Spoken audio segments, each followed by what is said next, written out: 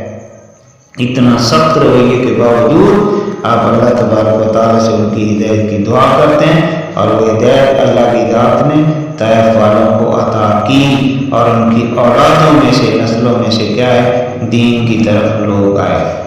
اس لیے آپ علیہ الصلوۃ والسلام کا یہ اخلاق، یہ آپ کا کردار، یہ سارے معاملات یہ صرف کتابوں کی حد تک نہیں ہے، یہ کاغذوں کی حد تک نہیں ہے، یہ لکھنے کی حد تک نہیں ہے، ان کو اپنانا چاہیے، اس کے مطابق ہمیں بھی چلنا چاہیے، ہمیں بھی اس کے مطابق زندگی گزارنے کی کوشش کرنی چاہیے، تاکہ ہمارے لیے فائدہ ہے۔ حضرت عمر رضی اللہ تعالیٰ عنہ کو آپ نے دیکھا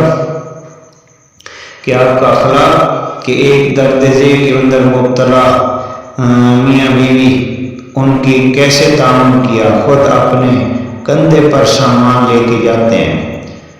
یہاں تک ان کا تعاون کرتے ہیں، دوسری طرف وہ بچے جو رو رہے ہیں بھوک پیاس کی وجہ سے، خود ان کے لیے کھانا تیار کر رہے ہیں، خود آگ جلا رہے ہیں،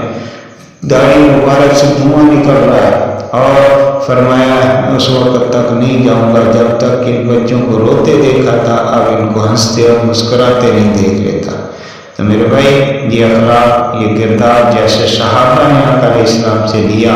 اس کے مطابق چلے، تو آج ہمیں بھی اپنے اخلاق کا مظاہرہ کرنا چاہیے۔ اس اخلاق کا مظاہرہ چاہے باپ بیٹے کی شکل میں ہے،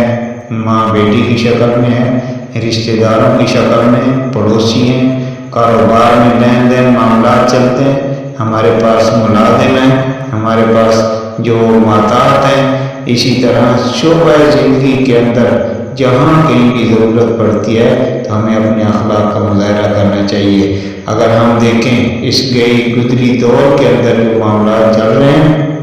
یہ بہت ابتر ہیں، ان کے اندر ایسے لوگ بھی الحمدللہ موجود ہیں جو اب بھی اپنے اخلاق اور کردار کا مظاہرہ کرتے ہیں اور دین اسلام کے مطابق اپنی زندگی گزارتے ہیں، لیکن ایسے لوگ بھی بر وقت موجود ہیں جو اس اخلاق اور کردار کا مظاہرہ جو ایک باپ کی شکل میں اس کے ساتھ بھی نہیں کر پاتے۔ جیسے وہ واقعہ مشہور ہے،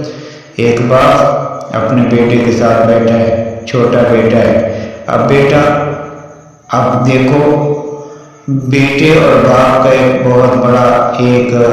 تعلق ہے، رشتہ ہے جس کا کوئی بھی انکار نہیں کرتا، لیکن ایک باپ اپنے نوجوان بیٹے کو ساتھ بٹھا کر اس سے پوچھتا ہے کہ وہ سامنے دیوار پر کیا بیٹھا ہے، تو بیٹا کہتا ہے کوا ہے۔ دوسری مرتبہ جب پوچھا تھوڑی دیر کے بعد تو بیٹا کہتا ہے ابھی تو آپ کو بتایا کہ کوا ہے۔ تھوڑی دیر کے بعد پھر جب باپ نے یہی پوچھا تو اس وقت بیٹے کا رویہ بدل چکا ہے، بیٹے کے تیور بدل چکے ہیں، اس کا لب و لہجہ بدل چکا ہے۔ اب دیکھو اس وقت باپ نے پاس پڑی ڈائری کھولی اور اس میں سے ایک صفحہ نکالا اور اس صفحے پر تاریخ بھی درج ہے، سب کچھ درج ہے، اور فرمایا کہ یہی دیوار ہے، یہی جگہ ہے، تو چھوٹا تھا اسی دیوار کے اوپر گواہ بیٹھا تھا اور تو نے مجھ سے 25 مرتبہ پوچھا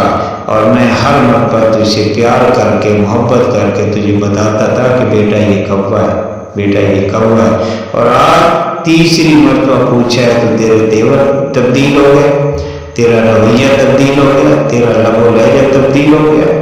تو آج یہ باپ بیٹے کا اتنا قرب اور تعلق، اس کے باوجود آج ہمارے اخلاق کا یہ مظہر ہے۔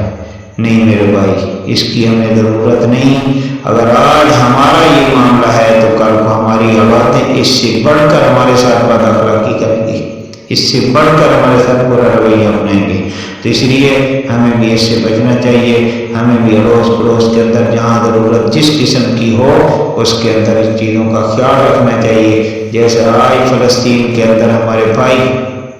ہماری مائیں، ہماری بہنیں، ہمارے بڑے چھوٹے کس طرح قسم پرسی کی زندگی گزار رہے ہیں، حالت جنگ کے اندر ہے، ان کے لیے ہمیں ضرورت ہے کہ ہم ان کو اپنی دعاؤں کے اندر تو کم از کم یاد رکھیں، خاص دعاؤں کے اندر یاد رکھیں، خاص معمولات کے اندر یاد رکھیں، خصوصی طور پر ان کے لیے دعائیں تو کم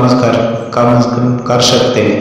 ان کے لیے مالی تعاون تو کر سکتے ہیں۔ تو اس لیے جہاں تک جتنی کوشش ہو سکتی ہے ہمیں انہیں اپنے بھائیوں کا بھی اور اسی طرح اس دنیا کی زندگی کے اندر بھی اپنے ماحول کے اندر بھی ان چیزوں کا خیال رکھیں گے تو انشاءاللہ ہمارا یہ ماحول، ہمارا یہ معاشرہ ہمارے لیے ایک امن کا گہوارہ بن جائے گا۔ ہر طرف سکون نظر آئے گا، امن نظر آئے گا۔ یہ نہیں ہے کہ آج نفرتیں، آج بغض، آج جہاد، یہ سارا کچھ اسی بنیاد پر ہے کہ آج ہم نے اسلام کی تعلیمات کو چھوڑ دیا۔ اللہ تبارک و تعالیٰ سے دعا ہے کہ ہمیں اسلام کی تعلیمات اور آقا علیہ الصلوۃ والسلام کے اسوہ حسنہ کے مطابق زندگی گزارنے کی توفیق عطا فرمائے۔ وآخر دعوانا الحمدللہ رب العالمین۔